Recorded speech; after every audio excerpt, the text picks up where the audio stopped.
perspectivas, infelizmente, elas são difíceis. The perspectives are quite difficult. We are facing a crisis that still has more to come, so we're not at the end of recession process. We have a stubborn inflation that both prevents the cutting of interest rates and efforts to reactivate the economy. The agenda of the government of finding shortcuts rather than sending a message with long-term reforms and greater energy to provide greater tranquility for businessmen and investors worries me. We are once again looking for shortcuts which can ultimately make the situation worse. So this is a difficult scenario for Brazil. I fear we'll have a recession in 2016 that is even worse, even more concerning than in 2015. We have a labor market that is now starting to adjust, but there may be some layoffs. The unemployment rate may rise to worrisome levels. We have companies facing financial difficulties. Of course, every crisis also serves a chance for the country to reevaluate its agenda, reevaluate its strategies, for society to also reevaluate the paths the country is taking. So I hope this year will be one of reflection, in a year where we were able to react in a more positive and wise manner toward this crisis.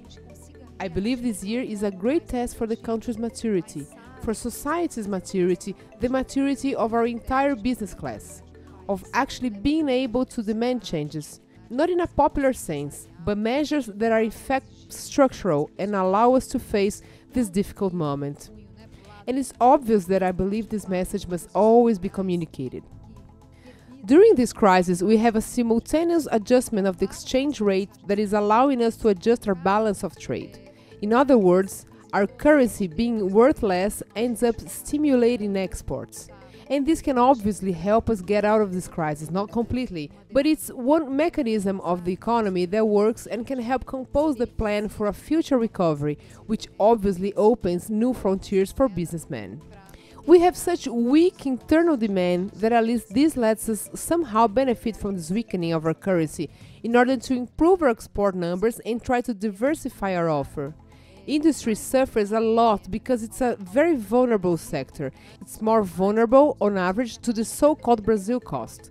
It's more affected by the Brazil cost than the exchange rate could help it. Will it solve all our problems alone?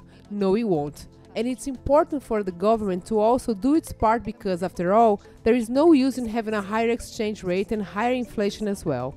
So it's very important to maintain this pressure from society, this pressure on the production sector to make a tax adjustment, to in fact help contain the inflation so we can truly benefit from a higher exchange rate. Now we know the Arab world and the challenges there. There is the economic challenge, which is the challenge posed by the drop in oil prices, which impacts these producing nations, of course. There are geopolitical issues there. There are countries in conflict, and this obviously ends up harming commercial relationships, naturally. But on the other hand, you have a few countries which already begin to show some type of dynamism, economies which are starting to recover from the turbulence of the Arab Spring. In other words, countries which are less dependent upon the price of oil and have more diversified economies. I believe you can never neglect the Middle East. I believe that Brazil is not in a position to forego growth opportunities. On the contrary, I think we need to strengthen our commercial relationships more and more, both for export and for import and for investments, because there are very important potential investors in the Arab world who could be making investments here just as they do in other countries, who could be directing more resources to Brazil. Brazil urgently needs external resources. It urgently needs foreign capital so we can build infrastructure and modernize our industry. So yes, I believe there is a way, regardless if this region is part of the challenges facing you. Que haja essa região de fato enfrente seus desafios.